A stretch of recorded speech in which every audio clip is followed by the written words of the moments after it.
Hello, everybody. Welcome to the Equine Touch studio. We are here again today, and today I'm joined by Penny Crockart from Zimbabwe. So we're going to wait for a few people to join us. Just want to say hi, Penny, and make sure your comms are working okay. All good, thanks, Chris, I think. Yeah, that's good. I haven't got any echo today, so that's doing well. And we're going to be looking at Equine Touch in Africa and how that started with Jock going to Africa. And we're just going to wait a little bit longer for a few more people to come in at the moment. There doesn't seem to be anybody on, but hopefully I'm broadcasting. And come on then. Yes, 3 people. Hello there. Do let us know who you are tuning in and where you're tuning in from. And I'm hoping my comms are working today and that I'm going out in the event slot. So I had to do a little bit of reminder of what I'm doing. So hello, hi Helen, I knew you'd come. Thank you so much, Helen, my support from Scotland. And today we're going to be joined by Penny Crockart all the way from Zimbabwe, which I think is extraordinary, Penny. The last time I communicated with Africa, it used to be dialing 20 million digits and having having the delay on the phone line. And it's just amazing to be able to talk like this. Fantastic. Really, really fantastic. Lovely. Oh, Claire, thank you very much, Claire. So Penny is the Penny, Helen says hi she's in Perth in Scotland. Hi, Helen. How are you out there? Is it cold where you are? Is it cold? It could be. She says great clear sound tonight. That's fantastic. So let's hit off then, Penny, with our chat. So we're going to talk about how Jock first came out to Africa and when you met him there when he came to do a human course, and then we're going to expand a little bit on that, on your work and what you've done in the past, which has just been really amazing. And then I'm going to share some of my photos from my safaris because I really wanted to. I'm wearing my bling, everybody, an excuse to put all the African bling on. And actually this shirt came from Thailand, but it has got elephants on. And if you notice, oh no, I've lost my giraffe. Here's my giraffe. And I've got my other giraffe. I've lost him too. There you are. Thank you very much, everybody. Right, let's hit it off then, Penny. So we got 5 people watching, so that's going to be brilliant, and we're going to carry on with that. So yeah, just tell us a little bit about yourself, Penny, and then we'll go into Jock coming to Africa. So a little bit of your bio. Chris, I'm currently an Equine Touch and VHT practitioner. And instructor. Yeah. I have been involved with horses my whole life. I don't remember a time when there weren't horses. I think I don't remember learning to ride. So I rode through children, juniors, and then competed at the top levels and in 150, and I hold my national Zimbabwe colours for show jumping. I competed in Perth in Australia. We sent a team over there in 1987 when I was much younger and nubile, I think the word is. So and then I've coached the Special Olympic kids, which are the children with mental issues. And I've been a coach for a long, long time. And then I started, and also a policewoman. Oh, wow. Which is where I think I connected with Jock. Yeah, that was my very good thoroughbred, a thoroughbred called Oil Bride. I think that fence was probably 1.55 meters. That's just amazing. That's amazing. I just don't know how you can do that at all. So that's just brilliant. He was a fantastic horse and had a fabulous technique, as you can see. But and the funny thing with him is that he had sesamoid trouble. He had a chip. And he gave me 11 years just with the right work. And this was in the 70s, 80s. So we didn't know much, but just with the correct work, which my mom used to do a lot of. What you mean, the preparation? Yeah. He stayed sound for 11 years with me and gave me my name and took me to the top levels. Yeah. Wow. So then and working on hard surfaces all the time, because is this Africa where you are there? Yes. Where you're competing there? And we had some very good grass arenas, actually. Now we have the cloth fiber arena, which is sort of standardized and a very good one. Oh, okay. So I did my first journey into seeking what I really wanted to do was into kinesiology. And then Then I did Reiki, and through Reiki, I met a lady called Sylvia Schmidt, who was a Reiki master, and she was the one. We got working, and she knew I knew horses and stuff, and she's the one who actually invited Jock out. Okay. And so he And came that was to out. do a human course, wasn't it? Correct. And he came out, I think it was 97 or 98 was his first trip out here. So that is when I actually started with him. Okay. And then we have got this picture, which I've been putting around, where when he came out that time, you went to visit a friend of yours who had some, there is a guy on the back of this elephant, so it's not an elephant in the wild. No. Do you remember that trip going out and visiting the elephants? Yes, very much so. It was very funny because Jock did the tricep and then gave it his classic lovely vibration. Oh, sorry, lovely explosion. Explosion. All right. And then there's a nice giraffe here. And you told me the other day you did a leopard, but that was a captive leopard as well. Yes, it was quite astounding because they asked me to go out and I got there and he was lying against the fence. So I worked on the one side, what I could reach, through a diamond mesh fence. And then he made a funny noise and I went, oh, okay. He got up, he walked around, came back and lay on his other side. Wow. Like a dog. Yeah, it was quite bizarre. Coming back and asking for it. Wow. Yeah. And then the lady who ran with the thing was at a time when food was short and they could only kind of get like pig and stuff. So he was way overweight and all of that. And she said it had really, really helped him. And when I saw him again, he was hundreds, which was awesome. Fantastic. And we're also joined by a couple of your friends here, Penny. We got Lynn calling in. Yes. So hello, Lynn. Asking. Yeah. And then we got Carola as well from Sweden. Oh, hi, Carola. Instructor, didn't we? So yeah, we all shared the very first ever Equine Touch instructors course in and that's the one. In Texas. Wow, such fun. I'm not sure. Oh, I can see you there with the white top in the middle, crouching. Yeah. Can you still crouch? I remember when we saw this with Lynn, who's on the other end, crouching, and I remember asking her whether she could still crouch these days. I can crouch. It's just getting up that's a bit of a problem. Yeah, the getting up. Exactly. And I remember you saying when Jock then came back and taught an Equine Touch course, didn't he? He came out here. Your manual there, haven't you, Penny? Yeah, I just wanted to say you newbies are so lucky because you have Ivana who's done all the work. That is your original of the coccyx move. So if you look at the beautiful manuals we have now, there's a lot more info. It just sort of said lateral move over the sacral tuberosity ligament. That was it. That was it.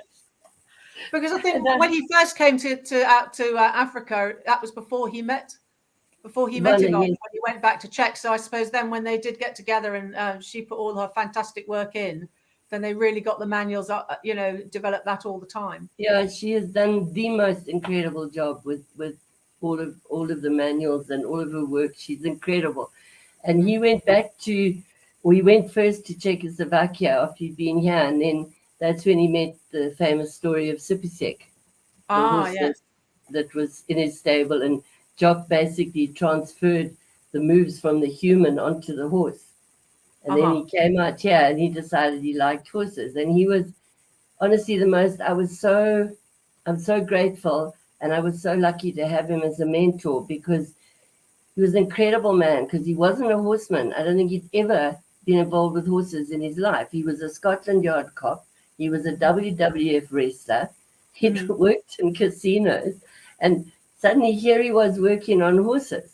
And he was absolutely incredible and such a humble man and so open to learning. And I mean, I remember the first course he did, I ended up holding the horse because I was terrified that he was going to get hurt because he had no idea of the sort of safety zones. But the weirdest thing was the horses recognized him. It was absolutely uncanny. Yeah, because you said some of the horses, you had that maybe had a bad reputation or, some difficult horses that they just were fine with him. Yeah, they started nibbling on his bald head. I was like, Oh my word. Wow. Just Wow. he had that sort of just they recognize him. Mm-hmm. Mm-hmm. And I remember you also told me that you just sort of, it was a bit exploration for you as well, because you didn't see them very often, and therefore you just had to get on with it. We have lots of review things out here, but I mean, you're like the lone lady just getting on with it and Yeah, discovering all sorts of things as you go along and feeding them well, I back in remember then. Jock. we didn't even have cheat cards, so my manual got very dirty because I'd like stick it on the manger and then I'd practice with Sylvia, who and I used to practice on the horses and then on each other. And I think Jock maybe came out once the first time, then 18 months later, and then perhaps the next year. So it was just a case of carrying on and finding stuff and then communicating with him. Like when I work a lot with racehorses, thoroughbreds here, and they're quite tetchy and quite feisty. And, like for me, the minute more than one person goes into the stable, you can see them going, what are you going to do? Oh, You know? okay. So I learned to hold them on my own. And Yeah. then I just messaged Jock and said, I found that working all the way up one side first Yeah. and then doing the other side, they seem to be more settled with rather than me swapping sides after every move. Yeah. Yeah. So And we do find that now when we go to intermediate stage, maybe that was the oranges of the oranges. Maybe that was the origins. The advanced body balance. I don't know. Aren't you glad to see me? Yeah. No, don't say that. Don't say that. Are you going to tell that story? Talking of oranges, you're going to tell the Valentine's Day story? No. No. But Okay, don't tell the Valentine's Day story. I just I remember with Jock, and what was wonderful was Ivana going back to basics. And I wrote down some things that I just wanted to share. Was the first was never diagnose, never ever diagnose, and I'm very careful with that. And it's quite hard because, like being an instructor and working with horses, what I normally end up saying is, it could be. I suggest you ask your vet or something like that, because it's really easy to start talking about your experiences and so on and so forth. And the other thing was, he always used to say, you don't have to feel the reaction. Right. It's their body, whether it's Equine Touch or VHT, it's their body. They will feel it. If your integrity and your accuracy is good, it's not for you to feel the muscle. Sometimes you do and sometimes you don't. But you have to trust that you're doing the move right.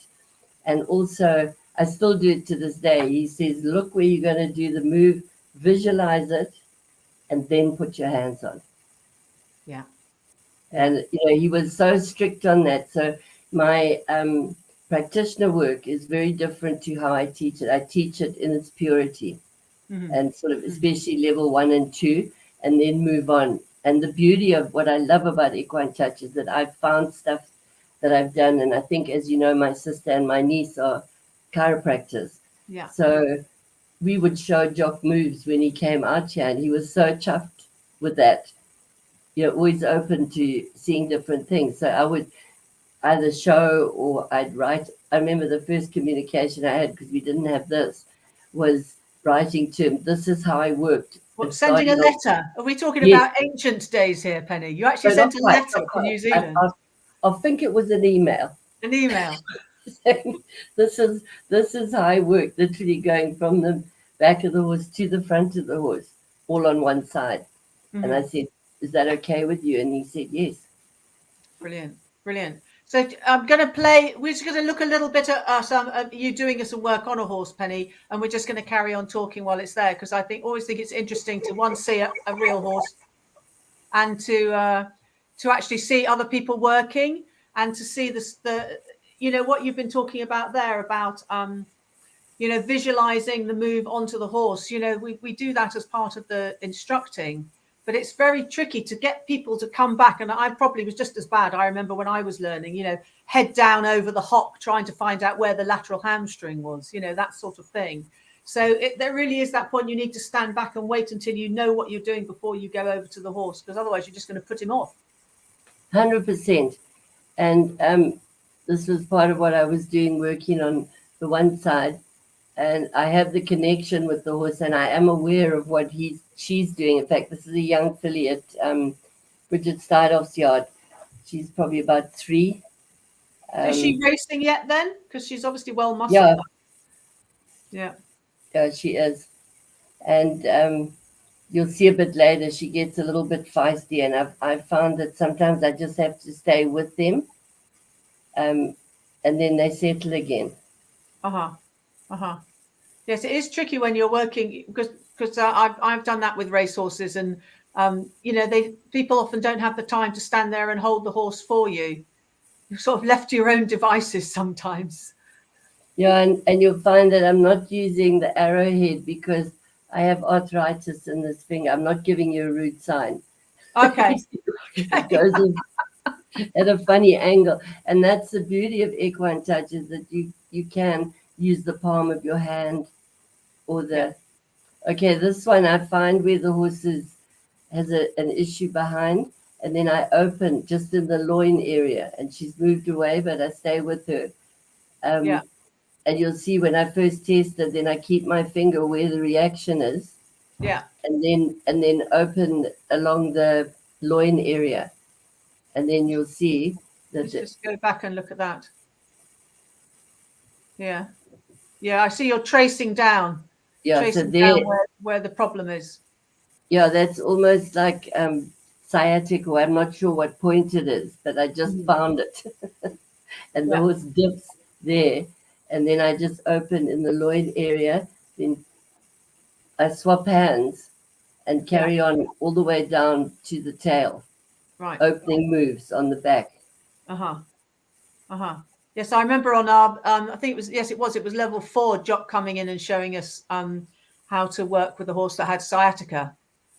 Yeah. And to help with to bring the sacrum back into alignment, and we were holding those points and things. And then here you're obviously doing the little touchy points around the sacrum and then lifting the rump there to adjust it. And she's obviously settled and enjoying that now. But I suppose they are, well muscled for a 3-year-old. So they're obviously doing some work there, aren't they, Penny? Yeah, they do. And in this yard in particular, I love working there because the lady is a proper horsewoman. Yeah. She cares about the holistic approach to her horses as much as she can. Yeah. And we've had a lovely comment here from Lynn, who's saying she's always appreciated how much you're promoting ET in such a difficult environment. Oh, thank you. Yeah. Thank you. I love it. I'm passionate about it because I know it works. My daughter rides top level in South Africa. So when I go down there, sometimes I work on her horses if she asks me, because, being a mom, sometimes you don't know a lot. Oh, right. I don't know. I'm not a mum, but I have heard that that's the case. But so I've worked on some of her horses, and she's felt the difference, which is fantastic. Yeah. It basically sells itself, Chris. And the thing I like also you're showing here is you've got a lot of young people on your courses, Penny. So you're really bringing the new youngsters in. Yeah, and it's fantastic because I had one client who said to me that she'd also been involved with trading racehorses and that, and she said she had never looked at a horse the way I showed her how to look at it and understand it. And this is a beautiful venue. My cousin's wife has Horse Haven, or Haven for Horses, and she has everything from Friesians to Clydesdales to Shires to Minis. So they all had a lot of things to work on. And it was really funny because I put the message out that I was running an Equine Touch level 1, and everybody who answered were all youngsters. So it's quite strange how that works. Yeah. It often works like that. So, and is this them working the human part of the ET course? I can't see if they've got their jobbers on, or was this VHT? It was the VHT part, the morning part of the session. So they were all told to bring comfy clothes and the cat joined in. Yeah, I can see that. I've been done that before with a cat sitting on me before now. The girls, they were amazing. They were really, really amazing. And I find the youngsters don't appear to have the issues we have when we're older, that I've got to do it right. Well, yes, and I think they're probably still in the learning mode. I remember the only person I've ever had that said there wasn't enough content in a level 1 in what we call the foundation was a young person who wasn't even looking at a manual. She would watch me demo and off she'd go. I don't know if she had a whatever memory or something. So yeah, it is interesting. I'm teaching mostly mature ladies, and that's a different ball game again. But as you say, the youngsters are all still in that learning mode. I think that's what it is. Yeah, and they also had the same thing. In the when we asked them for feedback at the end of the course, the one said not enough content. So I just asked her, and I said, "Don't worry, you haven't done anything wrong. Just what would you like to see? Because we like to be upgraded." And she asked me a question. And I said, "It's in your manual. Read the manual." Because when I'm teaching, I like to give them as much practical time as possible. Because questions and that we can always do later. And I said, everything is in your manual. So I'm just going to show you the move and learn that first. And then we'll discuss the effects in that. It is always a tricky one, I find, because if you don't engage people with the manual from the start in a way or during the course, then when they go away, they try and treat it as a memory game, and then they feel lost. Whereas if they actually can keep coming back to the manual, it is all in there. Well, I did when they're actually working, we go to the page and I say, look, read it, all of that. To get the sort of practice and the hands-on for me is really important, because the move is what it's all about. So if we can get that as good as possible, that's what's important. That's brilliant. And lovely that you've got obviously got a big variety of horses to work on there. That's really great, isn't it? Yep, very much so. And then you hosted, there's Jo there in the middle. So she came out and taught VHT here. I think it was 2016, you said. Yeah. So that must have been exciting to have her come out. It was fantastic. And I think she did the 5 and 6. Yeah. And we had some interesting people, and she's amazing. I mean, Jo's just way ahead of me in the woo-woo stuff. I just, And we don't say woo-woo anymore, It's all normal. Don't you? No, well, it's all normal. Well, it was on the last. Of course, it's normal now. But anyway. It's normal. But you know what I mean, the sort of energy side of it. And sometimes, just for people who are listening, sometimes I get really overwhelmed. Like when I watch Ivana's videos and that, her knowledge and her, all of that, I kind of go, oh my God, I'm so lacking. And then I just think, I'll stick to my field of expertise, because that's why Ivana's there, so we can ask her. Yes. So I don't have to know everything. No. And I think that's very important, because each of us come from a different mindset, a different skill set of what we know of background knowledge and things like that. And it's not that anyone else is lacking. It's just that we're all bringing something unique to the table.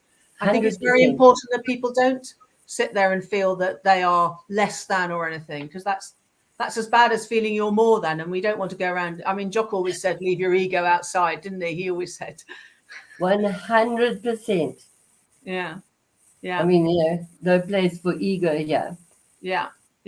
And this is the racing yard. Was this where you were working on that young mare then? You said this is your friend. I haven't got the picture with the peahens, because I just thought, unless we could see them running around and making their dastardly noise. Those are called guinea fowls. Oh, guinea fowl. Sorry. No, it's a lovely yard, and it has a lovely vibe about it, And does it get very hot in the stables there, or being bricked? Is it not so bad?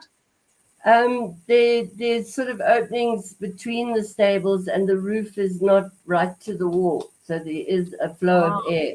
So the air can get out the top. Yeah. Because when I was helping in a safari one in Botswana, they had a big wooden building that had really, really high, sort of like it wasn't a window, it was like a gap, but maybe 2 stories, near enough 2 stories, so the lions couldn't get in. And my job, morning and evening, was taking the temperature of 40 horses I was so hot, so hot.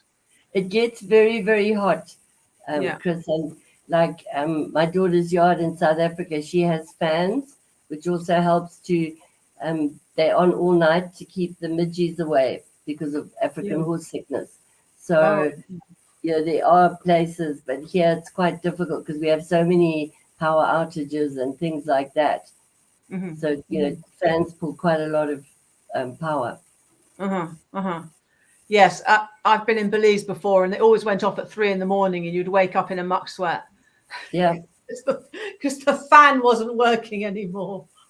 Just to let everybody know, I just want to show off my bling. Got all my African bling on. You see, I'm being really African here, Penny. I don't think you're in Zim at all. I am, and it's pouring with rain. We've had so much rain, which is wonderful. Now, I've just got an announcement of the Silver Jubilee quiz in the UK on the 30th, which I noticed I had an email from Liz. So just make sure I say that. Now, I've done a lot of riding, but safari riding, Penny. So have you done any like safari riding, or have you really been more competing in things? I've always been someone who prefers to work a horse than go for a hack. I find hacking quite boring. But Okay. I did go in a place called Mburidonna. And it was fascinating because the mare I rode, her name was Tiger. And I just literally held the buckle. And she was absolutely incredible because we walked right into the middle of a whole lot of ant bear holes. Yeah. And I just sat and stayed in balance with her, and she got me out of it. Yeah. And it was a fantastic experience because I did work on those horses as well. James Varden, Janine and James Varden. Garden Safaris, they're still operating now, much more upmarket than they were, but great guides and a fantastic ride in the bush. I did enjoy it. Yes. I believe you've done some of that. You see, I have this big, I would say, massive respect for, in particular, lion and elephant. So I'm not very brave when faced with them, and I don't quite know what I'd do. Right. Well, the elephants were fine. I'll show a little montage of pictures that we used to. I went to Kenya a few times and Botswana, and we did Zim as well, but we were in the uplands, so it was more antelope. And we was in South Africa. But the what else did you say? You said elephant, and what was the other one you said? Lion.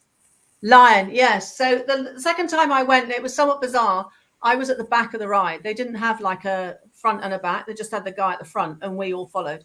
And mostly in Kenya, it's very open.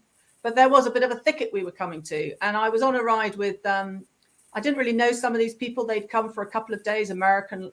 Shouldn't say that, but they were American. And they were in front of me, and I'm tail end Charlie, because I always like to be either at the front or at the back. You know, I never like to feel I'm in the middle and on a trek. I always like to think I'm something different, you know? Yeah. You know, and it's like, and anyway, they suddenly stopped in front of me, and I thought, why have they stopped? And then they got the cameras, the old style cameras like this. And I thought, what are they taking? I looked to the right. There are lions. There were lions about 10 yards away, you know, in the afternoon having a snooze. And I sort of said, I really don't think we should be stopping here. We're on horses. I really think we should be moving. And I thought, I don't want to scream and wake them up, you know, and shout to the front of the ride. And these people just so unaware, you know. 100%. And, you know, I think everybody kind of thinks that it's staged here, that they're really tame, and they're not. It's real bush. So there are some fabulous safaris here that do horseback safaris. And, and what's fabulous about these young girls that I taught, they're all leaving school at the end of the year and going off to do things. And a lot of them want to work with horses. So it's just part of what could become their portfolio. And they all absolutely loved it and have been passionate about it, which is just awesome. Well, that is fantastic that you've got them so young and showing them a different way, you know, because I think sometimes the youngsters are just shoehorned into the old ways, really, which is surprising. So I'm going to show my little thing so we can talk about this, because there's a few of this. This is in Kenya on the Masai Mara, and there's an elephant. I love this pony, Ali. and elephants are there again. And then we're sneaking up on some buffalo. So the thing I used to always find was interesting was the guy who owned the safari outfit that we were going to. He said, you keep low so they don't see the outline of a man, but they can obviously smell you. They can hear the clinking of the bit. None of that worries them. But if you're sitting up, apparently that spooks them more. So I don't know. You don't know whether they've passed it on down the generations that someone's sitting up in the saddle is likely to shoot you or something. I don't know. But the buffalo were the most potential dangerous, he would say. And it was definitely like, I used to keep an eye on him. And, because I thought if we're going to, and he would say, we're here, but if we have to go, we're going, you just turn around and you go as fast as you can. And I used to think, well, I'm on the fastest pony. So I was quite happy about that. And this is coming into what, sorry, Pen. It's just amazing how, talking about this, a friend of mine bought a warm blood, a very well-bred warm blood from one of the top studs in South Africa. And it didn't work out jumping, and which is what he wanted it for. And he sent him to one of these safari companies who look after him very well. And he is absolutely fantastic in the bush. Yeah. He has a horse that's been bred, never seen the bush. No. Bred specifically as a sport horse. And this is where my respect for horses is just so massive, Chris, because treated correctly and introduced to things properly so that they understand, there's nothing that they won't actually do for you. No. We had some horses that came into Okavango. They just were trailered in. And that's a story and a half. Normally on a truck, they sort of have to just reverse it to a big raised area, and they walk on the back, and then someone sits on the cab, and they drive 12 hours or whatever until they get to their destination. So that's always. But they had some horses that came in from South Africa again who'd never been in the bush, and I rode one Frisians, and I rode one out the next day, and we were meeting hyena and meeting giraffe and things like that. Because all the other horses were fine, they were fine. Extraordinary. And this is Okavango here, which is, I just love this with the floodwater when it comes down. So you get a whole different feeling of what you're doing. Oh no, I didn't want to take that out. I just wanted, because this is us galloping. So these are taken with a tiny little waterproof camera. This is me. And that's one with the flashes that turns on top. And that one there, just one, go back one, that one there, that's when the girl on the left, this lady in the middle on the coloured horse, she was actually part of she ran the camp, and she'd been at the back and coming through the water, when it's dry, the elephants are digging holes to get to the water. And she obviously just came to one of those things and went and planted straight down in the water. So she is absolutely soaked from head to foot. So it was just as well it wasn't one of the paying guests, and it was a member of staff that happened to. That would have been a bit of a shock. And you know what else? Yeah? No, this one's, and then we just got a nice sunset. So, yeah. Wow. I just wanted to do those because I don't get to do my memories very often. Well, I think that's awesome. And you know what else has been really useful for me? I've also been chef to keep, like team coach in that, to various places. And in 2019, we went to Morocco for the All Africa Games. And it was the first time Zimbabwe had been present at the All Africa Games, because obviously with the sport being what it is, a lot of the countries don't have the facilities to have equestrian. So, and is it all equestrian disciplines, Penny? No, just show jumping. Just show jumping, yeah. Yeah. And it was held at the King of Morocco's beautiful venue. And we borrowed horses. And what was really nice for me, and I think for the horses, was being chef to keep. I could work on the team horses. I obviously checked that it was okay with the owners, but I could work on them to help them be able to perform to the best of their ability. Yeah. Because there's no one who does that kind of work on them. Mm-hmm. So a lot of them were quite sore, and at least I could help with that. And that's one of the sort of tools in my box. And it's fantastic, isn't it? It's fantastic to do that. The riders as well, if I need to. Mm-hmm. when I was in Botswana. It was before I'd done ET, but I did human massage. I thought I could, and I massaged my own horses. And so those horses in the water, they're having to lift their legs so high out of the water. So they were really, really very developed, with the triceps up to underneath where the saddle is and everything. And I decided I was going to two every day. I was going to massage them. Sweat pouring off me. I mean, it was exhausting. I just so wish I'd known ET then. Just so. 100%. But I used to go to the carriage driving with one of my friends who competed for Ireland, and I went for 3 world carriage driving in succession with my hands. And the last one in Poland, she said, "Are you coming? Are you coming?" And I sort of said, "Well, I wasn't so sure." And she said, "I need you. I need you." And the pony was a fantastic horse she had, but he was tying up after about 15 minutes work. It was the, something was fatigued, and then the dressage was the next day, and he was his name was Crockart.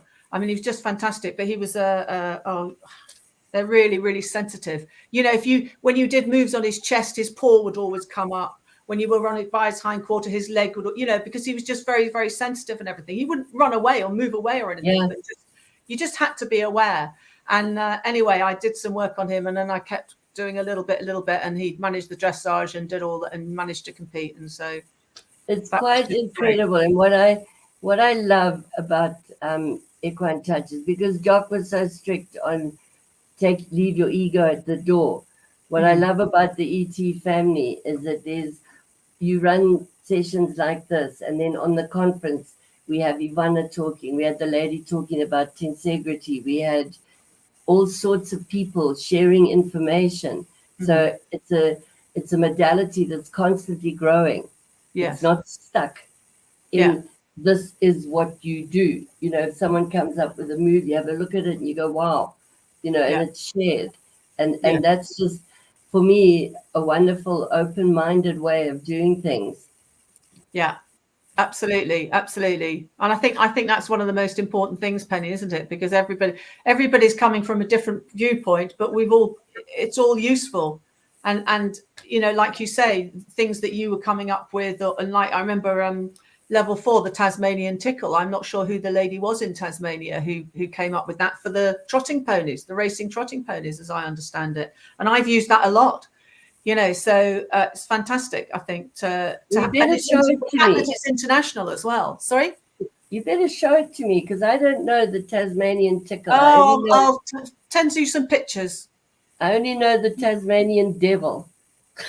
Tasmanian. You wouldn't want to meet one of those on a dark night. Well, Penny, I think it's just been absolutely fantastic to chat with you. And I'm just so pleased, and I'm so excited to be connecting with Africa anyway. And maybe we could all come and visit you at some point. I would love that. Have a conference here. There's plenty of horses. Yes, that would be really great. That would be really great. So if anyone's got any particular questions for Penny, put them up within the next minute or so. And obviously everyone's been really enjoying what you've been having to say, Penny, and hearing about Jock in the early days. And thank you so much for the fact that you're as I say, the lone woman out there doing your bit. And that's a difficult place to be sometimes. And I know we've got other people in other countries who are the lone person, and it is difficult. Within the UK, there's a few more of us. Well, the whole thing is what's it, helping horses by educating humans.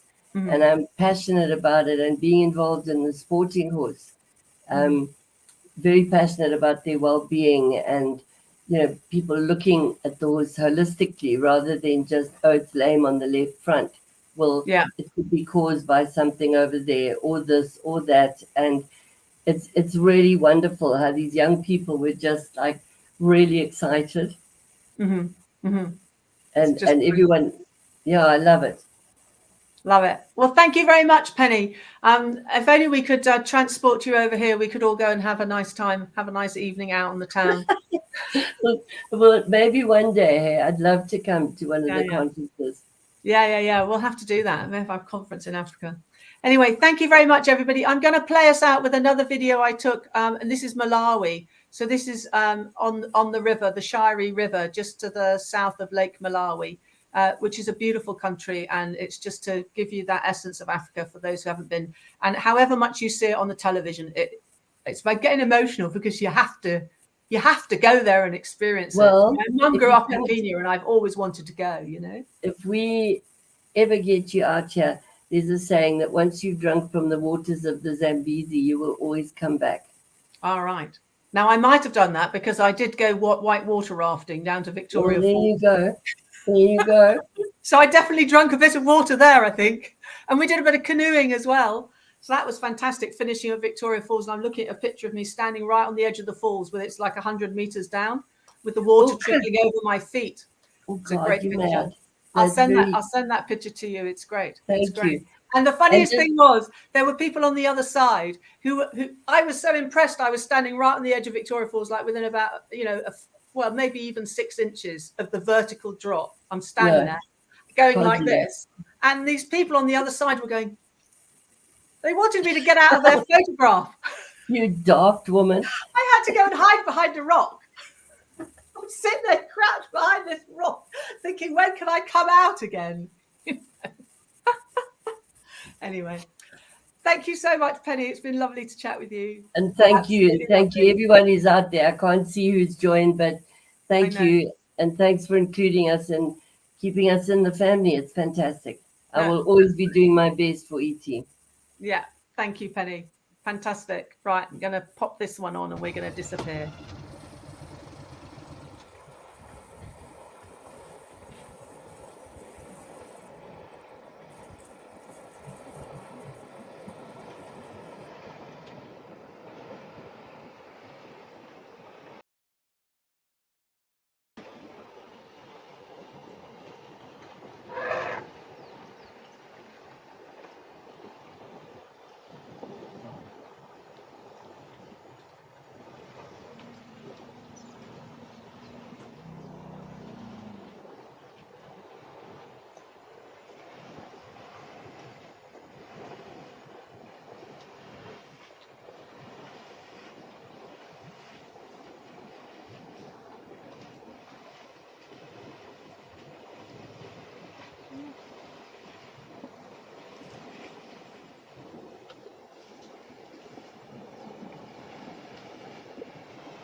The little ones are trying to do the same as the big ones.